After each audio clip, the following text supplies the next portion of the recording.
कल के क्लास में हम लोगों ने 25 तक के क्वेश्चन को देख लिया था। आज हम लोग स्टार्ट करेंगे 26 नंबर क्वेश्चन से। 26 नंबर क्वेश्चन को देखो, यहाँ पे आपसे पूछा गया है कि निम्नलिखित में से कौन अपरिमेय संख्या है। आपको पता है अपरिमेय संख्या के बारे में, वैसी संख्या जिसको p बाई क्यू के रूप में हम लोग नहीं लिख सकते वो आता है अपरिमेय संख्या, उसी को कहा जाता है। तो यहाँ पे आप गौर से देखो कि किस ऑप्शन में आप p बाई क्यू के रूप में इसको नहीं लिख सकते। हम लोग ऑप्शन फर्स्ट को चेक करते हैं, क्या है √36/64। यहां पे इसको चेक करो, क्या दिया गया है √36 अब बाय 64 है। अब एक बात बताओ, इसको ऐसे भी तो लिख सकते हो √36 बाय √64। अब रूट से बाहर, अब देखो 36 किसका स्क्वायर होता है, तो 36 6 का वर्ग होता है, तो यहां से 6 बाहर आ जाएगा। 64 किसका स्क्वायर होता है, 8 का स्क्वायर होता है, तो यहां से 8 बाहर आ जाएगा। 3 दूना 6 और 4 दूना 8। या तो इसको आप 6/8 कह सकते हो या इसी को आप 3/4 कह सकते हो। इसका मतलब p बाई क्यू के रूप में आ गया, तो ये अपरिमेय संख्या नहीं होगा। अब हम लोग ऑप्शन 2 को चेक करते हैं। ऑप्शन बी में आपसे पूछा गया √1/81। इसको आप क्या लिख सकते हो, तो √1/√81। अब रूट से 1 को बाहर करोगे तो 1 आएगा, रूट से 81 को बाहर करोगे तो 9 का स्क्वायर 81 होता है। तो यहाँ पे देखो क्या आ जाएगा, 9 आ जाएगा। इसका मतलब 1/9 आ गया, ये भी एक परिमेय संख्या हो गया। अब हम लोग ऑप्शन सी को चेक करते हैं। ऑप्शन सी में आपको दिया गया √3/5। अब देखो इसको रूट से बाहर करने की कोशिश करोगे तो ये क्या होगा, ये √3/√5 ही आएगा। इसका मतलब किसी भी कंडीशन में इसको हम लोग रूट से बाहर नहीं कर सकते। इसका मतलब करेक्ट आंसर इसका क्या होगा, ऑप्शन सी होगा। अब चाहो तो आप ऑप्शन डी को भी चेक कर सकते हो। कैसे, यहाँ पे देखो 9 जो है वो ऑलरेडी रूट से बाहर है। √49 का मतलब होगा 7, इसका मतलब -9/7 आ जाएगा, वो भी एक परिमेय संख्या ही होगा। इसका मतलब आपका करेक्ट आंसर क्या हो गया, तो ऑप्शन सी हो गया। अब हम लोग चलते हैं क्वेश्चन नंबर 27 पे। 27 नंबर क्वेश्चन में आपसे पूछा गया कि निम्नलिखित में से कौन सी अभाज्य संख्याएं हैं। अब आपको पता होगा अभाज्य संख्या का मतलब क्या होता है। वैसी संख्या जो सिर्फ 1 से या खुद से विभाजित हो, वो संख्या क्या कहलाती है, अभाज्य संख्या कहलाती है। अब देखो कि कौन सी ऐसी संख्या है जो या तो खुद से या तो 1 से विभाजित हो रही है। यहां पे देखो, अगर हम 6 की बात करेंगे तो 6 क्या आ गया, 2 गुने 3। इसका मतलब ये 2 से भी विभाजित हो रहा है और 3 से भी विभाजित हो रहा है। इसके बाद हम बात करते हैं 9 की। 9 को क्या लिख सकते हो, 3 गुने 3। ये 1 से भी विभाजित हो रहा है और 3 से भी विभाजित हो रहा है। 15 को क्या लिख सकते हो, तो 3 गुने 5। यहां पे देखो ये 1 से भी विभाजित हो रहा है, 3 से भी विभाजित हो रहा है और 5 से भी विभाजित हो रहा है। इसका मतलब ये भी नहीं होगा। अब आ जाते हैं 11। 11 को आप क्या लिख सकते हो, तो 1 गुने 11। अब बताओ 1 और 11 के अलावा क्या ये किसी और से विभाजित हो सकता है, नहीं हो सकता। इसका मतलब इसका सही उत्तर ऑप्शन डी हो जाएगा। अब हम लोग चलते हैं क्वेश्चन नंबर 28 पे। 28 नंबर क्वेश्चन में आपसे पूछा गया कि 2 परिमेय संख्याओं के बीच कितनी परिमेय संख्याएं हो सकती है। अब आपको इतना पता होना चाहिए, जब 2 परिमेय संख्याओं के बीच संख्याओं की बात हो रही है तो अनंत संख्याएं हो सकती है। ओके, इनफाइनाइट नंबर्स हो सकते हैं इसके बीच में।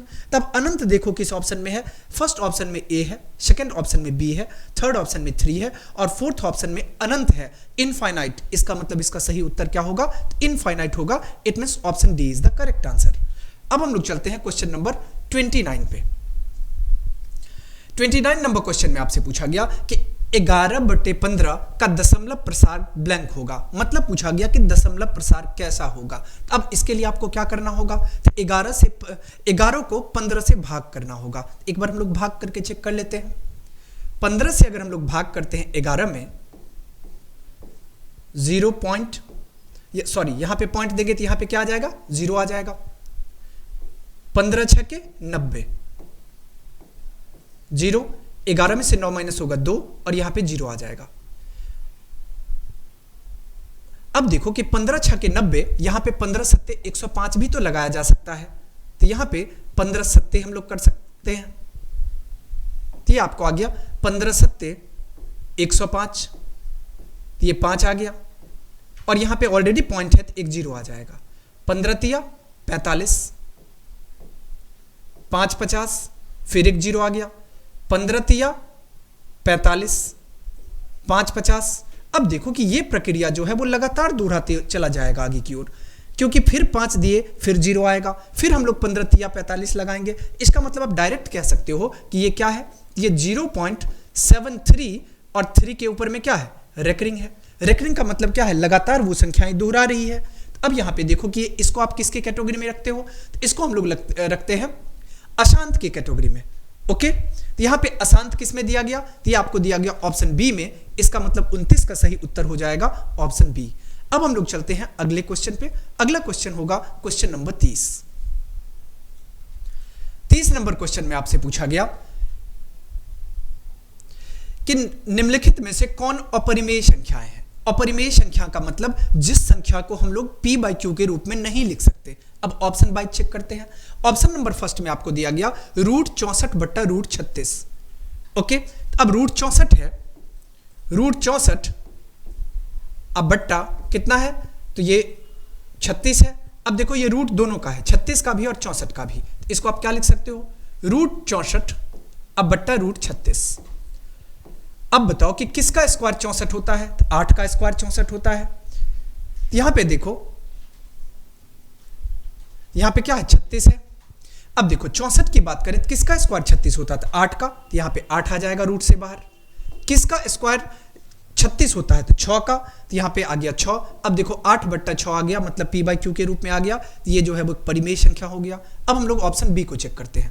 ऑप्शन बी में आपको दिया गया √81। अब 81 का मतलब क्या हुआ, 9 का स्क्वायर 81। यहां से आपको क्या निकला, तो ये आपको 9 निकल गया। इसके बाद थर्ड को चेक करते हैं। थर्ड है आपका √2.5। अब 2.5 है, तो इसको आप क्या लिख सकते हो, √2.5 है। पॉइंट अगर यहां से हम लोग रिमूव करेंगे तो यहां पे कितना आ जाएगा, 10 आ जाएगा। अब 2 पंचे 10 और 5 25, तो ये कितना आ गया। तो इसको अगर हमने सॉल्व किया तो ये हमें रूट के अंदर आ गया 5 बट्टा 2। कितना आ गया, तो रूट के अंदर 5 बट्टा 2। अब देखो कि इसको तो अब बाहर निकालने का कोई प्रोसेस नहीं है, ये रूट के अंदर ही रह जाएगा। अब जो संख्याएं रूट से बाहर नहीं आ सकती वो किसके कैटेगरी में आते हैं, अपरिमेय संख्या की कैटेगरी में। इसका मतलब आपका सही उत्तर हो जाएगा ऑप्शन सी। अब आपको चेक करना है तो ऑप्शन डी को भी एक चेक कर सकते हो आप। कैसे, जैसे हम आपको चेक करके बता रहे हैं। यहां पे देखो कि ये क्या है, तो √49 और बाई 9। इसको आप क्या लिख सकते हो, इसको आप लिख सकते हो √49 अब बट्टा √9। अब बताओ कि किसका स्क्वायर 49 होता है, किसका स्क्वायर, तो 7 का स्क्वायर। अगर 7 का स्क्वायर होगा तो यहां से रूट के से बाहर 7 आ जाएगा। 9 किसका स्क्वायर होता है, 3 का, तो यहां से रूट के बाहर 3 आ जाएगा। अब देखो 7 बट्टा 3, ये भी क्या आ गया, एक परिमेय संख्या आ गया। इसका मतलब आपका सही उत्तर ऑप्शन सी रहा। अब हम लोग चलते हैं क्वेश्चन नंबर 31 पे। 31 नंबर क्वेश्चन में आपसे पूछा गया कि √2 है 1। √2 क्या है, अभी हम आपको प्रीवियस क्वेश्चन में भी इसका डिस्कस किए हैं। रूट में है, ये क्या आ गया, ये एक अपरिमेय संख्या आ गया। तो इसका मतलब √2 क्या है, √2 एक अपरिमेय संख्या है। अब हम लोग चलते हैं क्वेश्चन नंबर 32 पे। 32 नंबर क्वेश्चन में आपसे पूछा गया 2 या 2 से अधिक अभाज्य संख्याओं का मौसा है। अब आपको एक बात पता होना चाहिए कि अभाज्य संख्या तो हम लोग ऐसी संख्याओं को कहते हैं जो या तो 1 से विभाजित होता है या तो खुद से विभाजित होता है, इसके अलावा उसका कोई फैक्टर नहीं होता है। ओके, यहां पे आप गौर से देखो कि 2 या 2 से अधिक अभाज्य संख्याओं का मौसा। अब मौसा किसको लेते हैं, जो कॉमन होता है दोनों में उसको मौसा लेते हैं। लेकिन यहां तो 1 के अलावा कुछ कॉमन होगा ही नहीं 2 अभाज्य संख्याओं में, तो इसका मतलब ये किसकी कैटेगरी में आ जाएगा। तो पूछा गया 2 या 2 से अधिक अभाज्य संख्याओं का मौसा क्या होगा, तो 1 होगा। बातें समझ में आ गई। जैसे अगर आप एग्जाम्पल के थ्रू समझना चाहते हो तो यहां पे समझो, हम 2 अभाज्य संख्याएं ले लेते हैं। आपको पता है कि 2 भी एक अभाज्य संख्या है और 5 भी एक अभाज्य संख्या है, और 2 और 5 का मौसा कर लेते हैं। यहां पे आप मौसा कर लो, यहां पे 2 दूना 4, 1 5, यहां 2 आ जाएगा, 1 दूना 2 कैंसिल। यहां से कितना आ गया, ये देखो 1 आ गया, तो यहां से मौसा कितना आ गया 1। अब चाहो तो किसी और एग्जांपल को ले सकते हो, वहां पे अगर 2 अभाज्य संख्याओं का कंडीशन होगा। अगर यहां पे 3 अभाज्य संख्याएं होती तो हम लोग 2 और 5 को लिए, 2 और 5 के बदला कुछ और नंबर ले लो, 7 ले लेते हैं। अगर 1 से भाग करेंगे 7 को तो भी 1 ही आएगा। इसका मतलब हर कंडीशन में क्या आएगा, 1 आएगा। तो 32 का सही उत्तर ऑप्शन 1 हो जाएगा। अब हम लोग चलते हैं क्वेश्चन नंबर 33 पे। 33 नंबर क्वेश्चन में आपसे पूछा गया कि निम्नलिखित में से कौन परिमेय संख्याएं हैं। परिमेय संख्या का मतलब पता है कि जिसे p बाई क्यू के रूप में लिखा जा सके। अब यहाँ पे चेक करो कि किस संख्या को आप p बाई क्यू के रूप में लिख सकते हो। p बाई क्यू कहने का मतलब होता है अंश बट्टा हर के रूप में। ओके, यहाँ पे आप देखो, अब यहां पे एक चीज देखो कि जब हम बार बार आपको बोलते हैं कि p बाई क्यू के रूप में होना चाहिए, p बाई क्यू के रूप में होना चाहिए, तो लेकिन एक बात का ध्यान यहां पे आवश्यक है कि वहां पे p और q जो है वो पूर्णांक होना चाहिए, जिसको इंग्लिश में हम लोग इंटीजर्स कहते हैं। ठीक है, इस बात का ध्यान रखोगे। और यह भी ध्यान रखना होगा कि q does not equals to 0, इसका मतलब हर कभी भी 0 के इक्वल नहीं होना चाहिए। क्या होना चाहिए, जैसे एक बार यहां पे हम क्लैरिफाई कर देते हैं। यहां पे देखो, अगर हम बात करेंगे परिमेय संख्या के लिए, परिमेय संख्या क्या होता है? परिमेय संख्या वैसी संख्या जिसको p बाई क्यू के रूप में लिखा जा सके, p बाई क्यू पे लिखा जा सके। और यहां पे जहां p और q पूर्णांक होगा, p और q पूर्णांक होगा,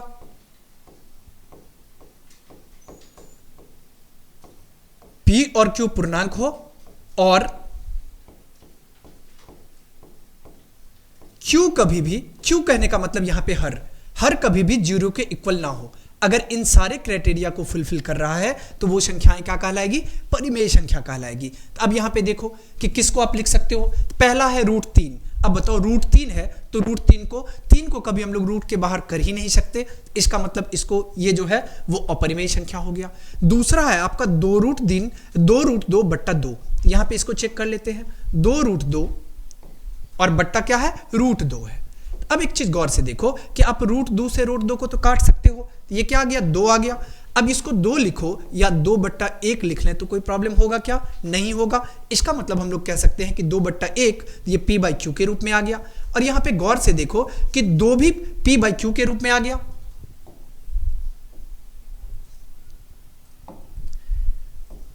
यहां देखो 2 भी पूर्णांक है, पूर्णांक इट मींस इंटीजर। q जो है वो 1 के इक्वल है और 1 भी क्या है? पूर्णांक है। इसका मतलब ये 2/1, it means option B is the correct answer. आप चाहो तो ऑप्शन सी को भी चेक करते हो। ऑप्शन सी में क्या है? तो 4 प्लस √5। आपको पता है कि 4 और प्लस √5 तो एक जो है परिमेय संख्या है और एक अपरिमेय संख्या है। और आपको विशेषता से ये बात पता है कि जब भी कभी हम लोग परिमेय और अपरिमेय संख्या का योग करते हैं तो योग हमेशा अपरिमेय संख्या होता है। इसके बाद ऑप्शन डी में है √6। √6 को आप रूट से बाहर नहीं कर सकते हो, क्योंकि अगर इसको हम लोग बदलने की कोशिश करेंगे तो √3 इंटू √2 आ जाएगा। बातें समझ में आ गई। अब हम लोग चलते हैं क्वेश्चन नंबर 34 पे। 34 नंबर क्वेश्चन में आपसे पूछा गया, 2 क्रमिक सम संख्याओं का HCF होगा। मतलब कहा गया कि 2 लगातार सम संख्याएं का HCF क्या होगा? HCF कहने का मतलब महत्तम समापवर्तक। अब यहां पे समझो कि कोई 2 लगातार सम संख्या ले लो, जैसे कि 2 भी एक सम संख्या है और इससे अगला सम संख्या क्या होगा? 4 होगा। 2 और 4 का आप HCF लो। हम यहां पे 2 और 4 का HCF लेते हैं। 2 दूना 4, यहां पे HCF कितना आ गया? HCF 2 आ गया। किसी और संख्या को आप ले सकते हो, जैसे कि हम ले लेते हैं कोई और नंबर चुनो जो कि सम संख्या होना चाहिए और लगातार सम संख्या होना चाहिए। जैसे कि एक सम संख्या 8 है तो दूसरा सम संख्या क्या है? तो 10 है। अब 8 और 10 का आप मौसा लेकर के चेक कर लो।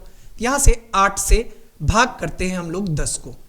8 एकम 8, 2 10, 2 चौके 8, कट गया। यहां से भी चेक करके देखो कि मौसा कितना आ गया? तो मौसा 2 आ गया। तो हर कंडीशन में क्या आ रहा है? मौसा 2 हो रहा है। इसका मतलब 2 क्रमिक सम संख्याओं का HCF क्या होगा? 2 होगा। किस में दिया गया? ऑप्शन बी में दिया गया। इसका मतलब 34 का सही उत्तर हो जाएगा ऑप्शन बी। It's okay. अब हम लोग चलते हैं अगले क्वेश्चन पे, क्वेश्चन नंबर 35 पे। 35 नंबर क्वेश्चन में आपसे पूछा गया कि किसी धनात्मक पूर्णांक a तथा b के लिए ab का मौसा गुने AB का लॉसो निम्न में से किसके बराबर है? ओके, क्वेश्चन में क्या कहा गया कि किसी धनात्मक पूर्णांक A तथा B के लिए AB का मौसा गुने AB का लॉसो निम्नलिखित में से किसके बराबर है? यहां पे एक बार और क्वेश्चन को हम लोग रीड कर लेते हैं। क्वेश्चन में क्या कहा गया कि किसी धनात्मक पूर्णांक A तथा B ये तो समझ में आ गया कि दो पूर्णांक है, एक a है और एक b है। आगे क्या कहा जा रहा है, a b के लिए ab का मौसौ अगुने ab का लौसौ। अब देखो ab का मौसौ और गुने ab का लौसौ किसके बराबर होगा, तो अब यहां पे समझ में आ गया। क्वेश्चन में क्या कहा गया कि ab दो संख्याएं हैं, तो ab का मौसौ और गुने लौसौ किसके बराबर होगा। तो आपने एक फॉर्मूला पढ़ा होगा, क्या जानते होगे आप कि संख्याओं का मतलब दो संख्याओं का जो गुणनफल होता है वो किसके इक्वल होता है, तो मौसौ गुने लौसौ के इक्वल होता है। इसका मतलब हम प्रीवियस क्लास में भी आपको बताए थे, क्या होता है फॉर्मूला, तो a गुने b जो होगा मतलब पहली संख्या गुने दूसरी संख्या, ये इक्वल होगा एलसीएम इंटू एचसीएफ के, या एचसीएफ इंटू एलसीएम के, एचसीएफ इंटू एलसीएम के।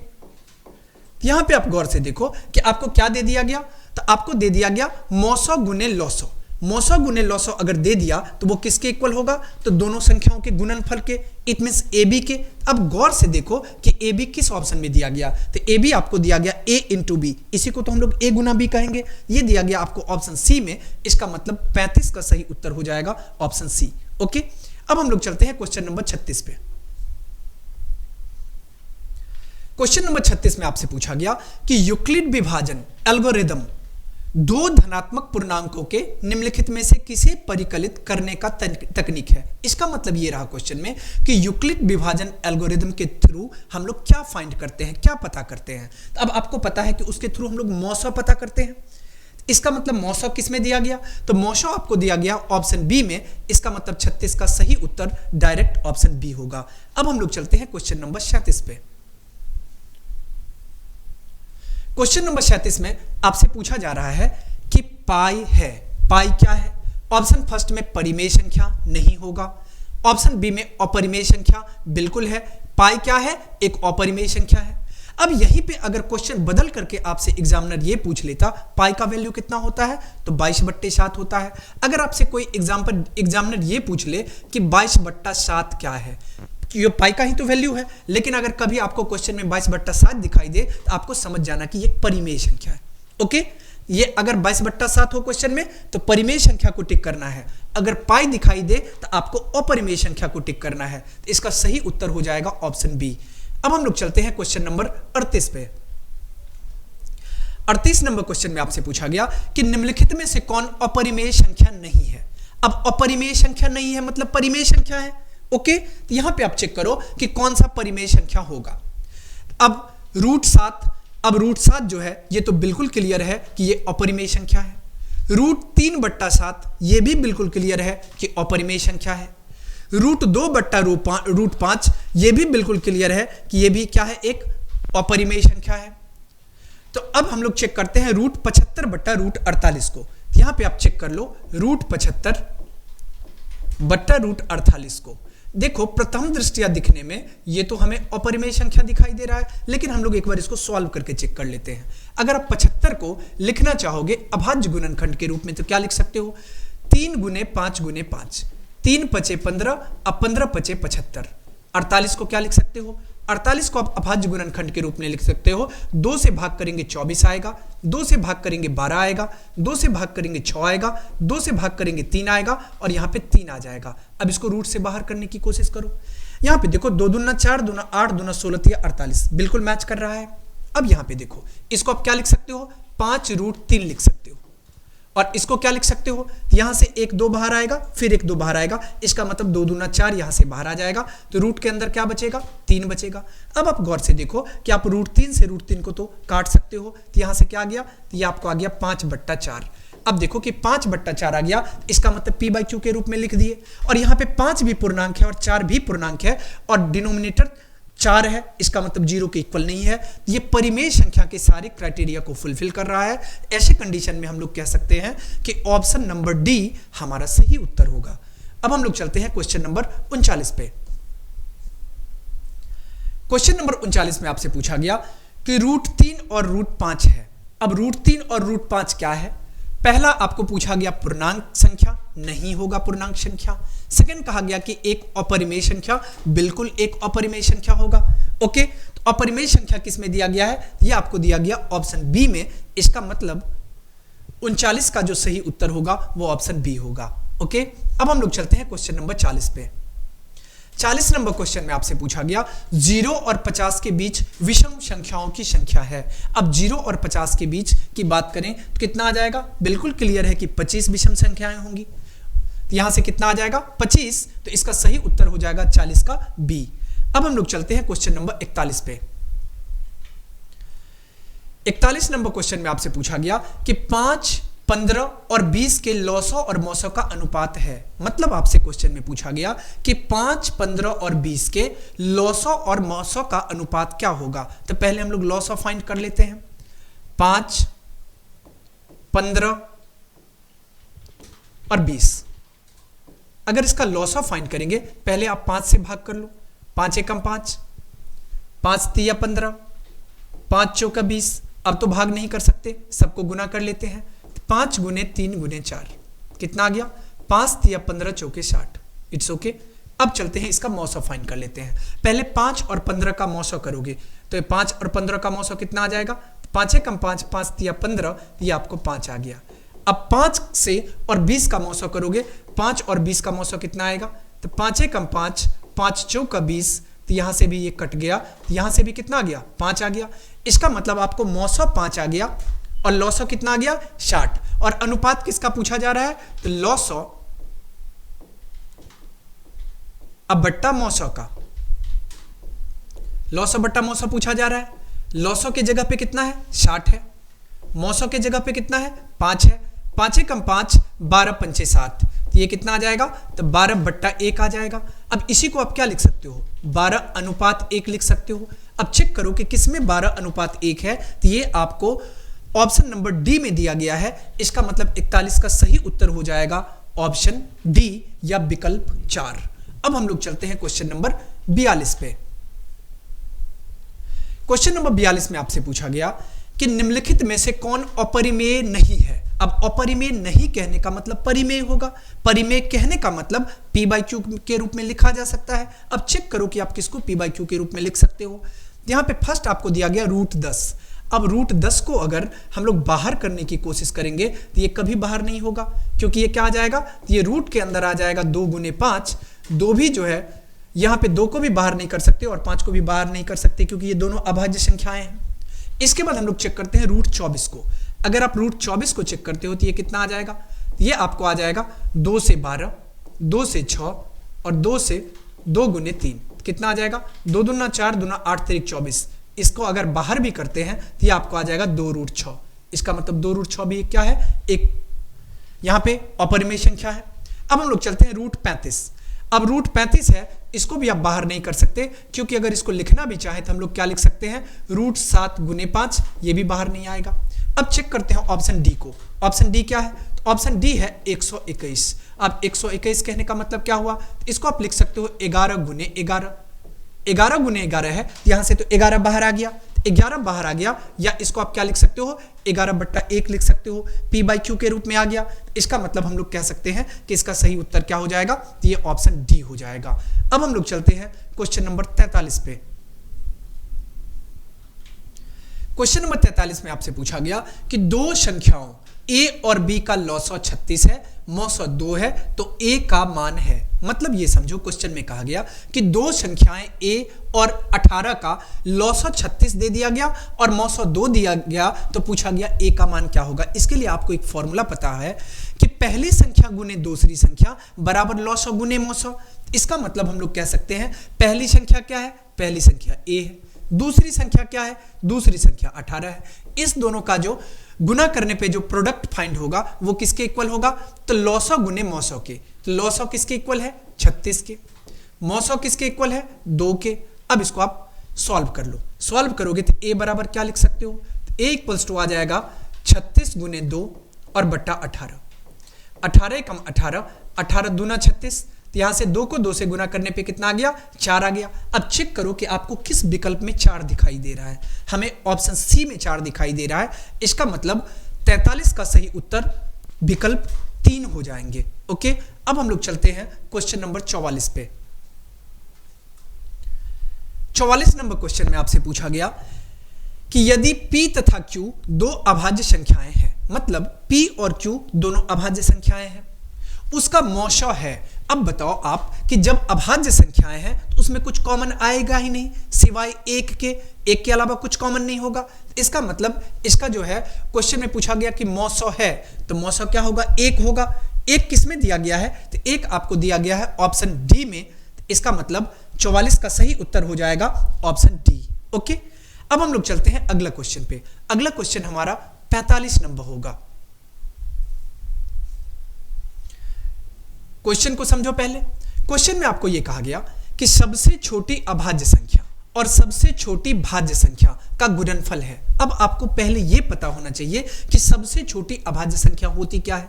आपको पता है कि 2 जो है वो सबसे छोटी अभाज्य संख्या होती है, और सबसे छोटी भाज्य संख्या क्या होती है, सबसे छोटी भाज्य संख्या 4 होती है। तो क्वेश्चन में पूछा गया कि उसका गुणनफल क्या होगा। इसका मतलब 2 गुने 4, और 2 गुने 4 बराबर 8। 8 किस विकल्प में आपको दिखाई दे रहा है, 8 आपको ऑप्शन सी में दिखाई पड़ रहा है। इसका मतलब 45 का सही उत्तर हो जाएगा विकल्प 3। ओके, अब हम लोग चलते हैं क्वेश्चन नंबर 46 पे। 46 नंबर क्वेश्चन में आपसे पूछा गया कि निम्नलिखित में से कौन सी अभाज्य संख्याएं हैं। अभाज्य संख्या कहने का मतलब कार्य कि निम्नलिखित में से कौन सी अभाज्य संख्याएं हैं। अभाज्य संख्या कहने का मतलब यह होता है कि जिसको हम लोग p/q के रूप में नहीं लिख सकते। अब देखो यहां पे जो भी आपको ऑप्शन दिया गया है, ये चारों विकल्प गलत दिए गए हैं। क्वेश्चन में पूछा गया है कि अभाज्य संख्या, और यहां पे आपको विकल्प दिखाई पड़ रहा है 29, 25, 16 और 15। ये सारे के सारे जो हैं वो क्या है, ये सारे के सारे जो हैं वो, सॉरी यहां हमसे मिस्टेक हो गया, अभाज्य संख्याएं पूछा जा रहा है। अभाज्य संख्या का मतलब क्या हुआ कि वैसी संख्याएं जो या तो एक से या तो खुद से विभाजित हो सके। तो यहां पे चेक करके देखते हैं। तो ये फर्स्ट में क्या है, ये फर्स्ट में आपको दिया गया 29 ही अभाज्य संख्याएं हैं, क्योंकि इसको आप क्या लिख सकते हो, 1 गुने 29। इसके अलावा और भी तो कुछ किसी से ये डिवाइड नहीं होगा। अब सेकंड है 25 में क्या है, 25 को आप 5 गुने 5 लिख सकते हो। ऑप्शन सी की बात करें 16 है, तो इसको आप क्या लिख सकते हो, 2 गुने 2 गुने 2 और गुने 2। और इसके बाद 15 है, 15 को क्या लिख सकते हो, 3 गुने 5। तो यहां से देखो कि 29 क्या है, अभाज्य संख्या है, क्योंकि ये या तो 1 से विभाजित होगा या तो खुद से विभाजित होगा। इसका मतलब 29 से विभाजित होगा। तो इसका सही उत्तर क्या हो जाएगा, ऑप्शन ए हो जाएगा। अब हम लोग चलते हैं क्वेश्चन नंबर 47 पे। 47 नंबर क्वेश्चन में आपसे पूछा गया 3.27 है, 3.27 है। ओके, अब देखो कि 3.27 के ऊपर बार है, बार कह लो या इसको आप रिकरिंग भी कह सकते हो। तो यहां पे 3.27 है, क्या है, एक पूर्णांक है, एक परिमेय संख्या है, एक प्राकृतिक संख्या है और एक अपरिमेय संख्या है। अब पहले इसका मतलब समझो कि अगर किसी संख्या के ऊपर बार होता है, इसका मतलब है कि वो संख्या लगातार रिपीट कर रहा होगा। इसका मतलब ये कितना आ जाएगा, 3.27 ये लगातार कंटिन्यू आगे की ओर बढ़ता चला जाएगा, 27। तो अब यहां पे देखो ये किसकी कैटेगरी में आ जाएगा, तो इसको हम लोग कहते हैं अपरिमेय संख्या। ओके, 3.27, सॉरी एक मिनट रुको, इसको हम लोग p/q के रूप में कन्वर्ट कर सकते हैं। कैसे कर सकते हैं ये हम आपको बताते हैं। यहां पे अब p/q के रूप में इसको कन्वर्ट कर सकते हैं। अगर p/q के रूप में कन्वर्ट कर सकते हैं तो ये आ जाएगा परिमेय संख्या की कैटेगरी में। परिमेय संख्या किसमें है, तो परिमेय संख्या आपको दिया गया ऑप्शन बी। इसका मतलब 47 का सही उत्तर होगा ऑप्शन बी। अब हमने ऑप्शन बी सेलेक्ट किया, आपको प्रूव भी करना होगा कि कैसे ये परिमेय संख्या है। यहां पे समझो, जब इस तरह का कोई आपको कंडीशन दिखाई पड़े तो अब क्या करना है, इसको हम लोग शॉर्टेस्ट वे में सॉल्व करेंगे। एक तो पहला तरीका यह है कि हम लोग x मान करके सॉल्व करेंगे, जैसा कि आप बना चुके हो प्रीवियस क्लास में, आप सॉल्व करना जानते हो। यहां पे हम आपको सबसे इजीएस्ट प्रोसेस बताने वाले हैं। कैसे फाइंड करेंगे, सपोज करो कि 3.27 के ऊपर रिकरिंग है, तो आपको भूल जाना है कि यहां पे 3.27 है। इसको आपको डायरेक्ट समझना है कि ये क्या है, 327 है। कितना समझना है कि 327 है। तो यहां पे 3.27 है और 27 के ऊपर में बार है। इसको जब सॉल्व करने लगोगे तो आपको समझ लो कि ये सिर्फ 327 है। अब किसके ऊपर रेकरिंग नहीं है, तो 3 के ऊपर रेकरिंग नहीं है। अब 3 को इसमें से माइनस कर दो। अब बट्टा में, अब देखो जितना संख्या के ऊपर आपको बार दिखाई देगा या रेकरिंग दिखाई देगा, नीचे आप उतना 9 ले लो, और जितना संख्या के ऊपर बार नहीं होगा उसके जगह पे आपको 0 ले लेना है। तो यहां पे क्या आ जाएगा, 0 आ जाएगा। अब अगर इसको हम लोग सॉल्व करेंगे तो 227 - 3 ये कितना आ जाएगा, 224 और 224 बट्टे कितना आ जाएगा, 990 आ जाएगा। चाहो तो इसको आप सिंपलेस्ट फॉर्म में भी डिवाइड करके लिख सकते हो। इसका मतलब ये क्या आ गया कि इसको हम लोग कह सकते हैं एक परिमेय संख्या है। बात समझ में आ गई।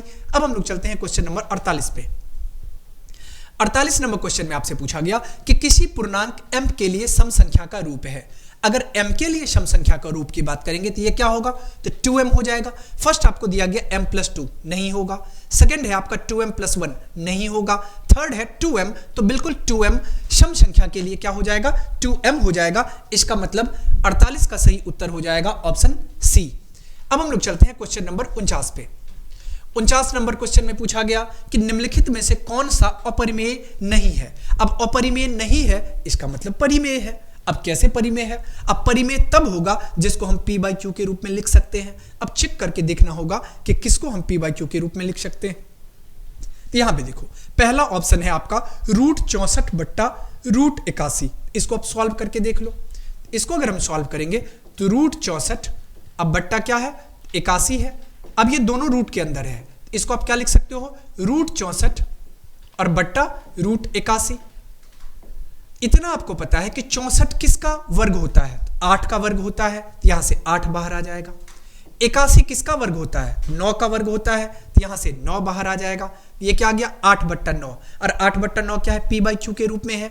q does not equals to 0 है, तो यहां पे हम लोग कह सकते हैं कि √64 बट्टा 81 ये आ जाएगा अपरिमेय संख्या नहीं होगा। इसका मतलब ये क्या होगा, परिमेय संख्या होगा। अब चाहो तो ऑप्शन बी, ऑप्शन सी और ऑप्शन डी को भी चेक कर सकते हो। कैसे, फर्स्ट में इसमें आपको दिया गया बी में 2√3 है, ये एक अपरिमेय संख्या है।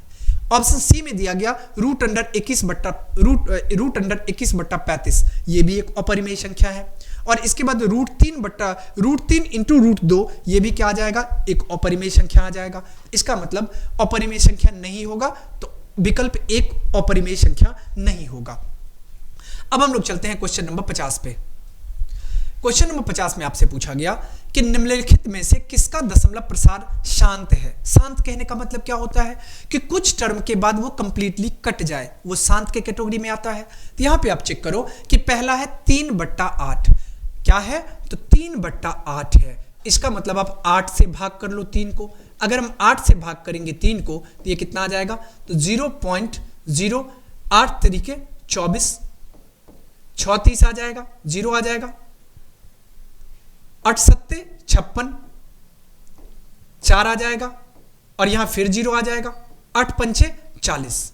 अब देखो कि पहला को ही हमने सॉल्व किया तो ये क्या आ गया, 0.375 आ गया। इसका मतलब दशमलव के 3 अंक के बाद ये जाके फाइनली कट गया, तो इसको हम लोग क्या कहेंगे, शांत कहेंगे। ये प्रसार जो है वो शांत कहलाएगा, तो सही उत्तर हो जाएगा विकल्प 1। लेकिन हम चाहें तो और विकल्प को भी चेक कर सकते हैं। कैसे, यहां पे देखो 15 से आप 2 को भाग करोगे, या 343 से आप 29 को भाग करोगे, या आप 1536 से 17 को भाग करोगे, तो किसी भी कंडीशन में शांत नहीं आएगा। तो इसका मतलब फाइनली आपका करेक्ट आंसर ऑप्शन ए हो गया।